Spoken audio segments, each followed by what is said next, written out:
Hello, my dear students. I'm your maths teacher, and welcome to Learn Maths with Nisha Singh Rathore. I hope you all are safe at home. If you are new to my channel, please do subscribe my channel and also click on the bell icon to get all the post notifications. And if you like my teaching style, please do like, comment, and share this video with your friends. Today I will start a new chapter, that is geometry. This is very interesting chapter, and in the earlier class we have studied about the basic geometrical concept like point, line, ray, angles, etc. And in this chapter we will study these concepts in more details. So watch this video till the end. Don't skip the video. First of all, we will learn about point. Point, a small dot marked by a pencil on a piece of paper represent a point. This is a point and it is named by a single capital letter. Point क्या होता है? एक छोटा सा dot होता है, बिल्कुल छोटा सा डॉट, जो पेंसिल की मदद से हम इसके पीस पर, जो पेपर का पीस होता है, इस पर हम ड्रॉ करते हैं. जैसे ये पेपर है तो यहाँ पे मैंने एक पॉइंट बना दिया, यहाँ पे एक पॉइंट बना दिया, तो ये क्या हो गया? एक पॉइंट हुआ. ठीक है, जिसको कैसे रिप्रेजेंट करते हैं? एक सिंगल कैपिटल लेटर. जैसे यहाँ पे पॉइंट बनाया तो इसको क्या बोलेंगे? जैसे मैंने यहाँ पे ए लिख दिया तो ये कैपिटल लेटर में ए लिख दिया, तो ये क्या है? पॉइंट ए हुआ. Understood? Now next is line segment. Line segment क्या होता है? The straight path between the two points is called a line segment. Line segment क्या होगा? एक स्ट्रेट पाथ होगा, एक स्ट्रेट लाइन होगी. ठीक है, जिसमें क्या होगा? टू एंड पॉइंट्स होंगे and it has the fix length. ये बहुत इंपॉर्टेंट लाइन है, इसकी एक फिक्स लेंथ होती है, कोई चेंज नहीं कर सकता. अगर आपको 2 सेंटीमीटर का लाइन सेगमेंट ड्रॉ करने को बोला है, इट मीन्स वो 2 सेंटीमीटर ही होगा, 2.1 भी नहीं होगा. तो इसका एक फिक्स लेंथ होता है, इसके 2 एंड पॉइंट्स होते हैं. So in this figure P and Q are the end points of PQ. ठीक है, लाइन सेगमेंट PQ. तो हम इसे लाइन सेगमेंट PQ भी बोल सकते हैं और लाइन सेगमेंट QP भी बोल सकते हैं. ओके, देन नेक्स्ट इज रे. A line segment extended endlessly in one direction is called a ray. मतलब ऐसा लाइन सेगमेंट जिसको हम एक डायरेक्शन में क्या कर सकते हैं? बढ़ा सकते हैं, एक्सटेंड कर सकते हैं, और जो डायरेक्शन का होगा, जिस तरफ आपका एरो होगा उस तरफ ही आप एक्सटेंड कर सकते हो उस लाइन को. जैसे कि यहाँ क्या है? रे PQ है, तो यहाँ पे क्या आएगा? यहाँ पे PQ में Q को आप एक्सटेंड कर सकते हो, आप आगे बढ़ा सकते हो, but it has no definite length. Definite length इसलिए नहीं होगी क्योंकि हम इसे एरो है तो हम इसे एक्सटेंड कर सकते हैं इसलिए. एंड रे PQ इज रिप्रेजेंट एज रे PQ. यानी अगर आपको रे ड्रॉ करने को बोला है तो हम लिखेंगे कैसे? PQ के ऊपर आप क्या लगा दोगे? रे लगा दोगे. तो ये साइन रिप्रेजेंट करता है रे को. ओके, और ये साइन रिप्रेजेंट करता है लाइन सेगमेंट को. लाइन सेगमेंट मतलब एक fix length. Okay, where P is called the initial point. यहाँ पे P जो होगा एक इनिशियल पॉइंट होगा. अब यहाँ लाइन सेगमेंट में तो PQ को QP लिख सकते हैं, बट रे में उल्टा नहीं लिख सकते हो आप. PQ इट मीन्स PQ, रे PQ, आप रे QP नहीं लिख सकते हो. ठीक है, then next is line. A line segment extended endlessly in both the directions called a line. Line क्या होगा? ऐसा लाइन सेगमेंट जिसे हम दोनों ही डायरेक्शन में एक्सटेंड कर सकते हैं, आगे बढ़ा सकते हैं, तो वो लाइन होगा. But it has no end point and line PQ represent as line PQ. तो आपको याद रखना है, लाइन में कभी भी एंड पॉइंट नहीं होता है. ये क्वेश्चन पूछा जाता है, इसकी एक फिक्स लेंथ नहीं होती है, और इससे कैसे रिप्रेजेंट कर सकते हैं? लाइन PQ के ऊपर लाइन का आपने ड्रॉ कर लिया, लाइन का. ठीक है, साइन ड्रॉ करना है, तो ये लाइन को रिप्रेजेंट करता है. Okay, the next is intersecting line. Intersecting line means two lines when they meet at one single point are called intersecting line, whereas the point where they meet is called their point of intersection. Okay, तो यहाँ मतलब हुआ कि ऐसी to line, ये two lines है AB and CD are two lines in which intersected each other at which point? O point. तो यहाँ पे क्या हुआ, टू लाइन जो कि एक सिंगल पॉइंट पर इंटरसेक्ट करती है, मिलती है, तो जो जिस पॉइंट पर मिलती है उसे क्या बोलते हैं, point of intersection. So in this figure O is a point of intersection. Okay, and AB and CD are intersecting line, क्योंकि ये एक भी पॉइंट पे मिल रही है. Next is parallel line. The lines which never intersect each other at any point are called parallel line. यानी ऐसी लाइन जो कभी भी आपस में कभी भी किसी भी पॉइंट पर इंटरसेक्ट नहीं करेगी. Like L and M are parallel lines and we write L is parallel to M. ये पैरेलल का साइन होता है, ये जो होता है ना ये पैरेलल का साइन है. ठीक है, तो क्या करेंगे, L और M क्या है, ये पैरेलल लाइन है. कहीं पे भी अगर आप इसको एक्सटेंड करते हो, एक्सटेंड करने पर ये किसी भी पॉइंट पे ऐसा कोई पॉइंट नहीं जहाँ पे ये इंटरसेक्ट करेगी आपस में. ओके, ये also P is parallel to Q. तो यहाँ पे लिखेंगे कैसे, P is parallel to Q. ये पैरेलल का साइन है, तो इसको अगर पैरेलल नहीं लिखा होगा तो भी आप समझ सकते हैं पैरेलल है. Okay, R is parallel to S. Here T is parallel to U. ठीक है, और इन दोनों के बीच में हमेशा याद रखना पैरेलल लाइन है ना, तो इनके बीच में जो डिस्टेंस होगा वो बिल्कुल इक्वल डिस्टेंस होगा. ठीक है, now we will solve task 1. Classify the following as a point, line, line segment and ray. अब आपको ये डायग्राम दे रखे हैं, ठीक है, फिगर्स दे रखे हैं, तो आपको क्लासिफाई करना है कि क्या है ये. So question number 1 is line. अब लाइन क्यों है, बिकॉज दोनों साइड में आपको एरो दे रखा है, इट मीन्स लाइन होगा. जब दोनों साइड में एरो है इट मीन्स लाइन. अगर एरो नहीं दे रखा है, ओनली दोनों साइड में पॉइंट दे रखे तो लाइन सेगमेंट. अगर एक साइड में एरो दे रखा है इट मीन्स रे. ओके, तो ये आपको ध्यान रखना है. यह क्वेश्चन नंबर 2 में एक साइड में आपको फिक्स पॉइंट दे रखा है और दूसरी साइड में आपको एरो दे रखा है, it means it is a ray. Next is point A.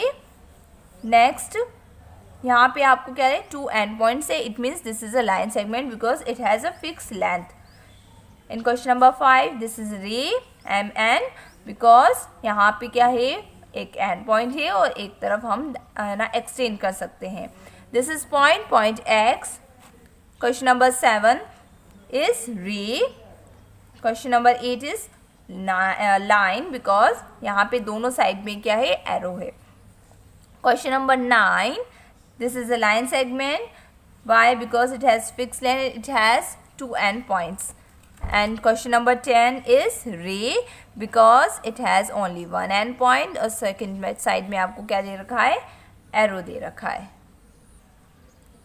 Now I will solve task 2. Name the points marked on line segment or line. अब आपको क्या करना है, पॉइंट्स मार्क करने हैं. यानी आपको यहाँ पे आपको लाइन सेगमेंट और लाइन दे रखा है, तो इसमें कुछ पॉइंट्स दे रखे, उन पॉइंट्स को क्या करना है, नेम लिखना है. तो this is point P, point Q, point S, point M. तो आप ऐसे लिखोगे point P, point Q, point S, point M. ठीक है, here point S, comma, point M, comma, point T. Got it?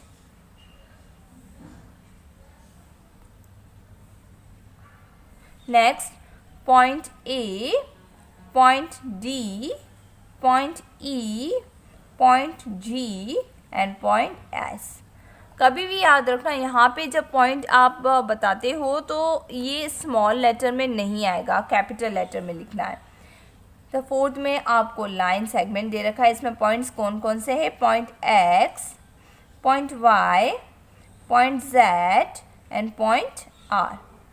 Question number 5, point D, point C, point Q and point R.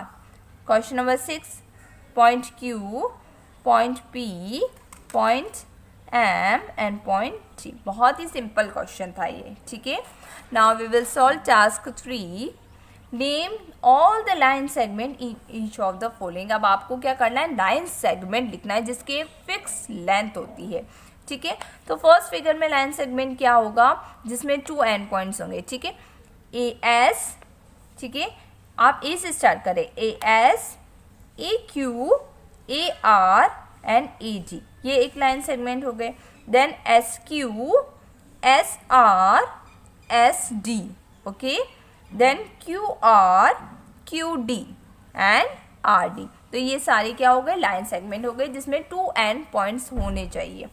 In figure second, B Q, P Q, P S and B S, ये fix length है, तो ये हो गया एक line segment.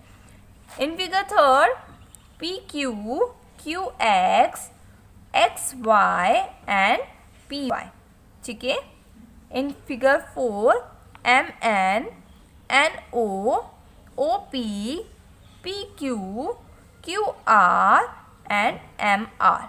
ठीक है. In question number 5, X Y, Y M, M N, N T, T O, O x. अब आपको लिखने का तरीका, लाइन सेगमेंट में एक्स ओ भी लिख सकते हो, ओ एक्स भी लिख सकते हो, दोनों सही है. ठीक है. 6th question, P S, S N, N T, T M और पी एम. तो ये सारे क्या हो गए, लाइन सेगमेंट हमने फाइंड किया. Task 3 is complete. Now I will solve task 4. Task 4 is measure the length of the line segment. तो मेजर करना है, it means we will use ruler. हम स्केल का यूज करेंगे मेजर करने के लिए. ठीक है. आपको लाइन सेगमेंट दे रखा है. So first is C D. तो हम क्या करेंगे, सी पॉइंट पर रखेंगे 0, स्केल का 0 पॉइंट, और हम रखेंगे डी पर. देखते हैं डी पर कितना आ रहा है. तो 3 सेंटीमीटर आ रहा है. 1 2 3, यहाँ 3 आ रहा है, तो यहाँ पे लिखेंगे हम 3 centimetre. Okay. Next question number 2, इसमें भी हम सॉल्व करते हैं. तो सबसे पहले मैंने क्या पी पॉइंट पे रखा 0, और यहाँ पे जब मैं मेजर करूँगी तो यहाँ पे 1 2 3 पॉइंट पे 4 के बाद में 3 जो स्मॉल लाइन होती ना, वो देखना है आपको. तो क्या होगा, 4.3 सेंटीमीटर. नेक्स्ट क्वेश्चन नंबर 3, यहाँ एम पॉइंट पे रखा मैंने, और इधर बिल्कुल देखो आप 5 पर आ रहा है, 5 पर आ रहा है यहाँ पे. ठीक है. तो एन पॉइंट क्या आ रहा है, 5 पर, तो 5 सेंटीमीटर.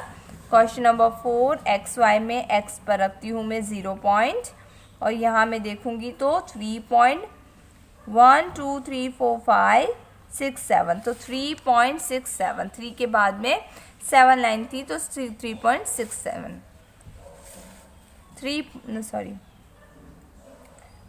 यहाँ पे रखा 0 से लेके हम देखते हैं अब 3 के बाद में यहाँ पे आ रहा है 5, then 6 and 7, so 3.7. Question number 5, S T. तो एस पॉइंट पे रखा मैं स्केल, और यहाँ पे 0 पर से स्टार्ट करते हैं. तो 5 के बाद में आप कितना देखोगे, यहाँ पे यहाँ आ रहा है 5.1 2 3 4 5, 5.5 centimetre. Question number 6, R S 5 centimetre. यहाँ पे रखा मैंने आर पॉइंट पर 0, देन एस पॉइंट पे आ रहा है 5 नंबर, it means 5 centimetre. Now we will solve task 5. Task 5 is draw the line segment of the given measurement. अब आपको जो मेजरमेंट दे रखा है उससे एक लाइन सेगमेंट ड्रॉ करना है. तो फर्स्ट इज 4.9 सेंटीमीटर. कैसे करेंगे, यहाँ स्केल लिया आपने. ठीक है.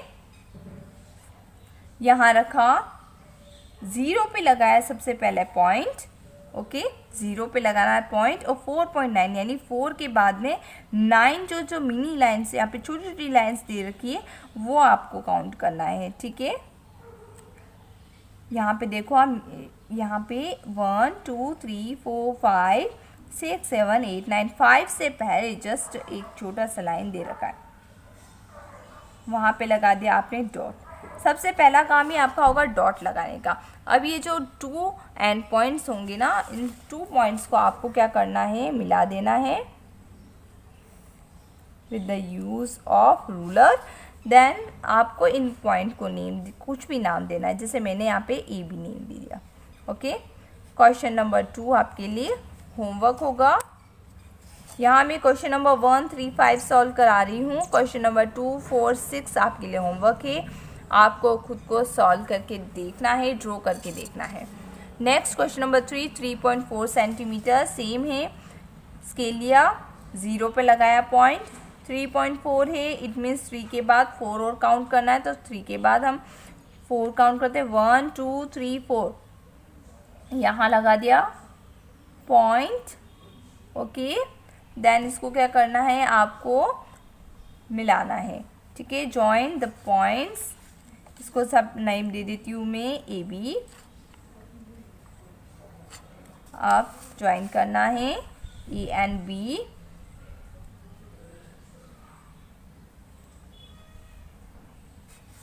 ओके, तो यहाँ पे हम जब आप लाइन ड्रॉ कर दिया ना, तो यहाँ पे मैं लिख देती हूँ ए बी। ये लाइन सेगमेंट है, कितना है, इक्वल टू 4.9 सेंटीमीटर। इधर क्या है, A B line segment equal to 3.4 centimetre. Now I will draw line segment of 7 centimetre. तो यहाँ लगा दिया मैंने डॉट, और 7 तक मैंने यहाँ पे एक लाइन सेगमेंट ड्रॉ कर दिया, और इसको नाम दे देती हूँ C D. 7 centimetre C D. So this is line segment C D. ठीक है, question number 2, 4, 6 do in your homework copy. Now we will learn about angles. अब हम एंगल्स के बारे में पढ़ेंगे। ठीक है, बहुत ही सिंपल है। This is called angle. अब यहाँ पे मैं शॉर्ट ट्रिक में आपको समझा देती हूँ। एंगल में क्या करना है, जैसे कि ये फिगर है, ठीक है, तो इसमें आपको पूछा जाएगा कि इसके आर्म्स कौन से हैं, वर्टेक्स क्या है, इंटीरियर एंगल क्या होता है, एक्सटीरियर एंगल क्या होता है, इंटीरियर पॉइंट्स क्या होते हैं, एक्सटीरियर पॉइंट्स क्या होते हैं। बहुत सिंपल है। जैसे कि अगर ये एंगल है, ठीक है, ये एंगल है, तो इसमें ये 2 आर्म्स होंगे। ये जो एरो दिख रहा है ना, ये इसके लिए क्या होंगे, 2 आर्म्स होंगे। और इसमें जो आर्म जिस पॉइंट पे मिल रहा है, इस पॉइंट को हम कहेंगे वर्टेक्स। ओके, अब इस वर्टेक्स, तो ये हो गया वर्टेक्स, इसमें क्या हो गया, क्यू, और 2 आर्म्स क्या है, P Q and R Q. Okay, अब इंटीरियर एंगल मतलब अंदर वाले, ये आर्म्स के अंदर की तरफ जो भी एंगल दे रखा होगा वो इंटीरियर एंगल होगा, और इस आर्म के बाहर की तरफ जो एंगल होगा वो क्या होगा, एक्सटीरियर एंगल होगा। समझ में आया। अब यहाँ पे कभी कभी पूछते हैं इंटीरियर पॉइंट, एक्सटीरियर पॉइंट। मतलब इंटीरियर पॉइंट मतलब ये आर्म्स के अंदर की तरफ कोई भी पॉइंट दिया होगा तो वो इंटीरियर पॉइंट होगा। जैसे इस फिगर में point S, T and M lie in the interior of the angle, and point D, X and R lie in the exterior of the angle. Got it? So we measure angle in the degree. तो हम कभी भी angle measure करते हैं ना तो degree में करते हैं ना। Complete turn around a point is divided into 360 equal part. जब एक कोई भी चीज़ अगर राउंड करी, कंप्लीट राउंड करी, तो 360 पार्ट में डिवाइड होगी। And each of these parts measure 1 degree, और हर एक पार्ट क्या होगा, 1 डिग्री होगा। It is written as 1 and degree, ये इसका क्या है, सिंबल है। And we measure and draw the angle with the help of protractor. हम प्रोटेक्टर का यूज़ करते हैं जब कभी भी हमें मेजर करना है एंगल्स, तो हम किसका यूज़ करेंगे, प्रोटेक्टर का यूज़ करेंगे। Okay, so we will solve next task. Task 6, fill in the boxes. अब आपको यहाँ पे कुछ फिगर्स दे रखे, इसमें आपको क्या करना, आर्म्स, वर्टेक्स, इंटीरियर पॉइंट और एक्सटीरियर पॉइंट फाइंड करना है। बहुत सिंपल है। सबसे पहले मैं आर्म्स फाइंड करती हूँ। आर्म्स से हमेशा याद रखना, एंगल के कितने आर्म्स होते हैं, 2 आर्म्स होते हैं। मोर देन 2 आर्म्स कभी नहीं होंगे। ठीक है, 2 आर्म्स होंगे। जैसे कि यहाँ पे एंगल दे रखा है, तो यहाँ 2 आर्म्स कौन से इसके, A B and C B. Okay, इधर X M N M, T M, R M, E G, H G, T W, U W, M N, O N, C X and V X. ये इसके arms हो गए।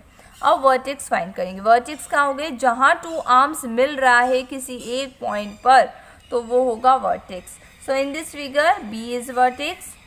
इसमें क्या होगा, M, यहाँ होगा एम, इधर क्या होगा जी, इस फिगर में डब्ल्यू एन, और इधर होगा एक्स।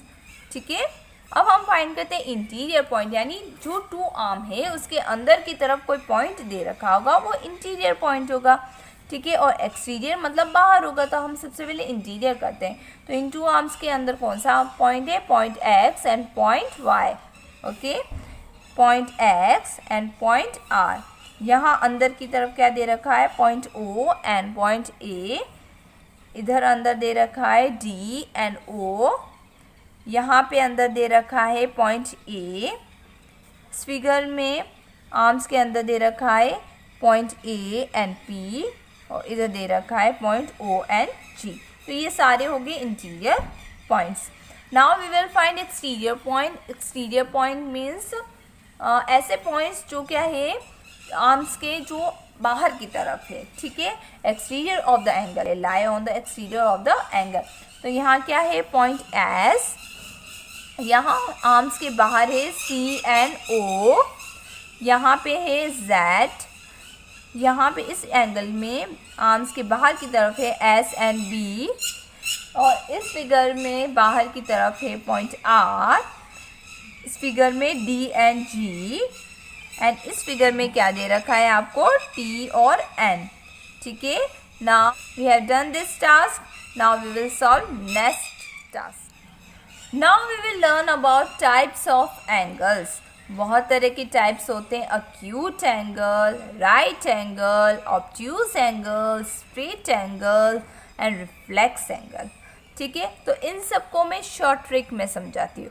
एक्यूट एंगल क्या होगा, जो लेस देन 90 होगा। अगर कोई भी एंगल 90 से छोटा होगा तो वो होगा acute angle. Right angle means 90, exact 90 अगर डिग्री होगा तो वो हो जाएगा राइट एंगल। एक्यूट में लिखना लेस देन 90। ठीक है, एंड राइट एंगल होगा जो फिक्स 90 डिग्री का होगा। ओके, ये राइट एंगल है, बिल्कुल स्ट्रेट। ठीक है, और when two line intersect and make a right angle and they are said to be perpendicular to each other। अगर कोई भी लाइन है, ठीक है, वो एक राइट एंगल पर इंटरसेक्ट कर रही है, राइट एंगल पर इंटरसेक्ट कर रही है, तो वो क्या कहलाएगी, परपेंडिकुलर कहलाएगा। ठीक है, जैसे इस फिगर में भी यहाँ पे परपेंडिकुलर है line, A B is perpendicular to A C, because यहाँ पे टू लाइन्स इंटरसेक्ट कर रही है, वो भी 90 डिग्री के एंगल पर। Next is obtuse angle. Obtuse angle क्या होगा, जो ग्रेटर देन 90, 90 से तो बड़ा होगा बट लेस देन 180, लेकिन 180 से छोटा होगा। ठीक है, जैसे कि इस फिगर में 140 दे रखा है, सो 140 is greater then 90 but less then 180। 90 से तो बड़ा है लेकिन 180 से छोटा होगा, तो वो होगा obtuse angle. And straight angle, straight है, बिल्कुल लाइन के स्ट्रेट है, यानी 180 है। An angle whose measure is 180 degree is called straight angle. Okay, reflex angle. Reflex angle क्या होगा, an angle whose measure is greater than 180 but less than 360, जो 180 से तो बड़ा होगा बट 360 से छोटा होगा। तो इस तरीके से बनता है, हमेशा याद रखना, रिफ्लेक्स एंगल नीचे की तरफ बनता है। Okay, next is zero angle. An angle whose measure is 0 degree is called zero angle. ऐसा एंगल जिसका जीरो एंगल है, 0 डिग्री एंगल है, तो वो जीरो एंगल होगा। इस तरीके से फिगर में दे रखा है, इस तरीके से अगर कोई दिया होगा तो वो जीरो एंगल होगा। Okay, next is complete angle. Complete angle means इस तरीके से आपको मार्क किया होगा। So an angle whose measure is 360 degree is complete. अगर 360 डिग्री है इट मीन्स वो एक कंप्लीट एंगल है। ठीक है, तो इसमें इस तरीके से एरो दे रखा है ए ओ बी, तो ये क्या हो गया, एक कंप्लीट एंगल हो गया। Okay, now we will do task 7 with the help of a projector measure the following angles। अब आपको क्या करना है, प्रोजेक्टर का यूज़ करना है और एंगल को करना है मेजर। कैसे करेंगे, हम यूज़ करेंगे प्रोटेक्टर का। ओके, अब प्रोटेक्टर का यूज़ कैसे करना है, जो वर्टेक्स होगा ना, तो ये जो प्रोटेक्टर है इसमें मिडिल पॉइंट दे रखा है, तो इस सेंटर जो होता है लाइन का सेंटर कहलाता है ये, तो इसको हमेशा वर्टेक्स पे रखना है। ओके, तो यहाँ फोर्थ क्वेश्चन में सॉल्व कर रही हूँ। वर्टेक्स पे रखा मैंने यहाँ पे प्रोटेक्टर, और याद रखना ये जो लाइन है प्रोटेक्टर की लाइन, वो बिल्कुल इस लाइन को टच होनी चाहिए। यहाँ पे मैंने रख दिया। अब यहाँ से जब हम प्रोटेक्टर को राइट हैंड साइड पर रखेंगे, ये लाइन है, ये लेफ्ट हैंड है और ये राइट साइड है, लेफ्ट साइड है, राइट साइड है, तो राइट साइड पे जब वर्टेक्स होता है ना, जब हम रखते हैं तो प्रोटेक्टर में बाहर वाले नंबर देखने हैं आपको, ठीक है, जो बाहर की तरफ जो नंबर दे रखे हैं वो देखना है। तो यहाँ पे बिल्कुल बाहर की तरफ आ रहा है, इधर ये जो एरो जा रहा है ये कहाँ जा रहा है, 50 नंबर पे, सो दिस इज 50 डिग्री, ठीक है। अब ये वाला साइन करेंगे। अब कैसे करेंगे, तो नीचे इस तरह से दे रखा है, तो मैं वर्टेक्स को यहाँ पे कॉपी को बिल्कुल टर्न कर दूँगी। ओके, अब यहाँ पे रखा मैंने प्रोटेक्टर का सेंटर, ठीक है, ये लाइन पे बिल्कुल टच हो रहा है। इधर बाहर वाले नंबर लिखने हैं क्योंकि इधर राइट हैंड साइड पे है आपका वर्टेक्स, तो बाहर वाले नंबर में एरो जा रहा है 60 नंबर पे, इट मीन्स ये कितना डिग्री है, 60 डिग्री है। देन क्वेश्चन नंबर 6, यहाँ पे रखा हमने प्रोटेक्टर का सेंटर। अब यहाँ देखो, यहाँ पे जो वर्टेक्स दे रखा वो किस साइड में, लेफ्ट हैंड साइड में है। सो लेफ्ट हैंड साइड में जब आप होगा वर्टेक्स, तो आपको अंदर वाले नंबर देखने, ओके, प्रोटेक्टर के अंदर की तरफ जो नंबर है। सो इनर स्केल में नंबर जो होगा वो होगा, एरो का जा रहा है 30 पर, सो ये हो जाएगा 30 डिग्री। 7th क्वेश्चन में यहाँ अगेन लेफ्ट हैंड साइड में है, तो आपको इनर स्केल देखना है, तो यहाँ पे अंदर की तरफ आ रहा है, ये एरो जा रहा है 150 पर, तो यहाँ पे आ जाएगा 150 डिग्री। अब यहाँ पे राइट हैंड साइड है, तो राइट हैंड साइड पे जब वर्टेक्स होगा तो आपको आउटर स्केल दिखता है, इट मीन्स बाहर वाले नंबर देखने हैं। यहाँ वर्टेक्स पे रखा पॉइंट, और बाहर वाले नंबर में देखोगे तो 100, 101, 110, 120, और ये जो नंबर आ रहा है वो 120 और 130 के मिड में आ रहा है, बिल्कुल बीचों बीच आ रहा है। तो 120 और 130 के मिडिल वाला जो नंबर होता है वो क्या होता है, 125, तो ये एंगल होगा 125 डिग्री। 9th क्वेश्चन, ये आ रहा है बिल्कुल राइट एंगल बन रहा है, 90 डिग्री पर एरो आ रहा है, इट मीन्स ये आएगा 90 degree. Okay, now I will solve task 8।